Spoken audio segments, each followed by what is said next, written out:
have been at the top there before coming down. But then I just want to tell my listeners that the devil don't give anything for free. I went to good schools, Datius Preparatory. From there, I went to Kwabotwe. I am from Kwabotwe. I went to Achimota School. From Achimota College, 6th form, I went to the Institute of Journalism.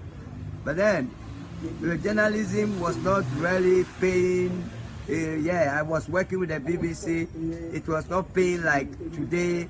Yeah, though it was a satisfactory job. But then, my lifestyle was so big, I wanted to impress. So, I started dealing drugs.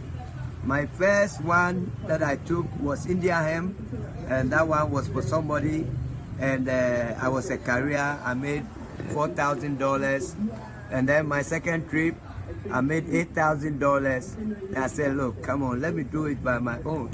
I went about 4 trips with India Hemp, and I realized that we was Your trip to where? I made a trip to Italy. I made a trip to Switzerland. I made a trip to United States. Yeah. And then after that, I started dealing with cocaine. And with the cocaine, I was a big boy. As at 1982, December, I was controlling $162,000. I'd made bare sheet of dollars at the Ringway Hotel, which is now a bank opposite bus stop. And I had a lot of hangers on. I don't take taxi because I felt taking a taxi is a humiliation. I change cars every 2 months. From Jaguar XJS1, I brought Lincoln Continental. The only car I've never brought down here was a Bentley and then a Rolls Royce. But then I was busted in 1984 March, and it was one of the biggest catch of cocaine from the continent of Africa. That is 142 tons. Yes, I was busted, and then I made a little bit of time because my passport shows that I was younger. But then if you see me with my gray hair, you think I'm 75 or 80. Yes, because after I left jail and then came back, I lost all my friends. As for the women, when you have deeper pocket and you have a lot of dollars, they call you honey. But when you get broke and you develop holes in your pocket, they make themselves conveniently unavailable. They vanish. The friends vanish. Out of frustration, me myself, I started to use the drug. Believe me, don't ever go there. Don't let anybody deceive you. Heroin and cocaine. Because with cocaine, when you have 100 million now, within the next 4 hours, you're going to get broke. It will get finished. Yes, and with the heroin, once you start taking it, excuse me, once you start taking it, within 1 month, you get what they call cold turkey. Without it, you can't survive. Your social life, your physical life, you can't even travel. For a long time, I didn't travel. I don't go to funerals because when I go to maybe Kumasi and the cold turkey, I don't have some of the stuff or it runs out, I will have cold turkey. And what is cold turkey?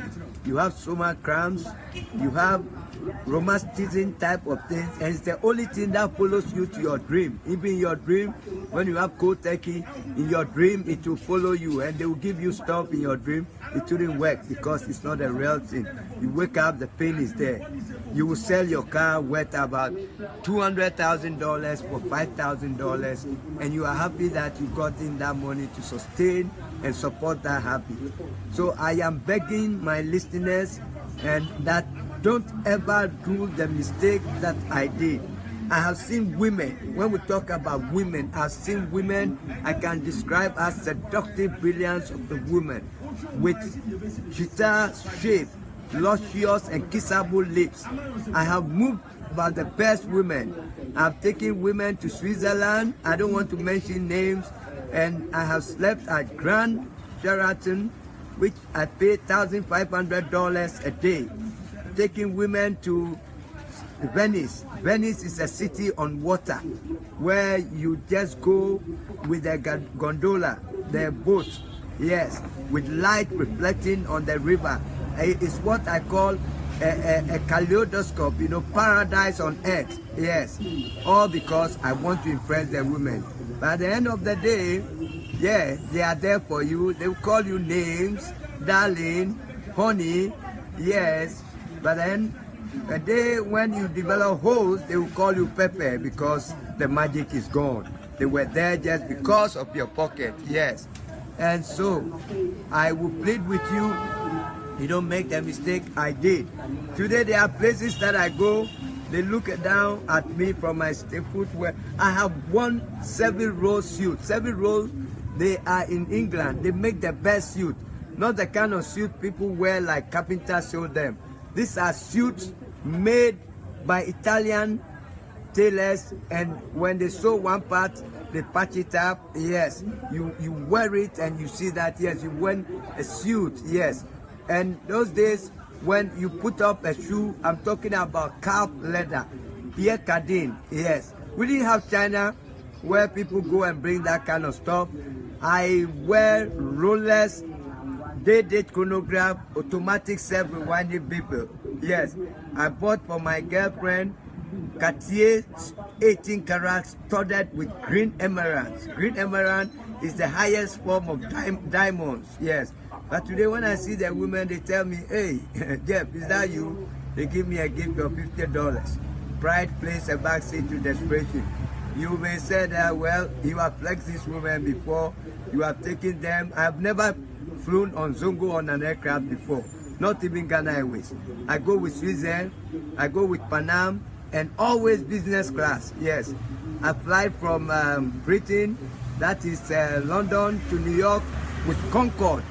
I pay $4,700 there to go from London to New York, which is under normal circumstance. When you go by the DC-10 or the Boeing 747, it will take you about 6 hours. But then with the Concorde, it will take you 3.5 hours, yes. But then at the end of the day, you become so humiliated, you want to kill yourself. I've tried killing myself 2 times, it didn't work. Yes, I drove a car into a tree at Asalondown, it never worked. And then the second time I took Valium. Valium I took 10 milligrams, I took about 20. But that day I woke up even earlier than I normally get out of bed. I said, well, stop fighting God. And at that time, I saw people who go to church like they don't have what it takes. That is why they go and hide in church, because I thought I was too smart. One time I told a guy, I'll feed you for the rest of your life. You can't compare yourself to me. God forgive me. When I see this guy today, he said, Charlie, take. He give me pittances, yes. And so I'm such an emotional and sentimental person that when people despise me, I feel so bad. The other day, I went to a church. Somebody invited me. When I walk into the church, what the pastor said, the head pastor who has given himself titles, Bishop, International, who brought this? Who is this man? Some kind of souls you can win. And I just felt so humiliated. I walk out of the church. Yes, but then, yeah, life is about what you make it. I wanted to be rich. I became rich, fabulously rich. But then, what use will it make when you are young and you are rich, and then getting to your 60s, you look like an AIDS patient, or you look like about 75 years, people despising you? No. It is better that you go through the meal, you struggle through the meal, and then at the end of the day, when you are getting older, yes, then you make it. Because there's a saying that the victor needs give no explanation, but the majority do not look out for circumstantial details, but for the successful and unsuccessful outcome. Almost without exception, people will pretend like they love you, but it is articulating a minor motive against an inarticulate major motive. They want your pocket, they want to chop you. And when they chop you and the magic is gone, they say bye-bye.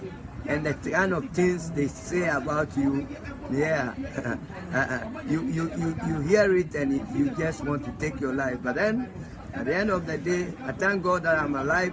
I still get these suicidal tendencies once in a while, but then I really want to impart this free advice to you. If you take it, it's going to help you, because the worst thing that can happen to you is not broken heart. It's when you get hooked to drugs.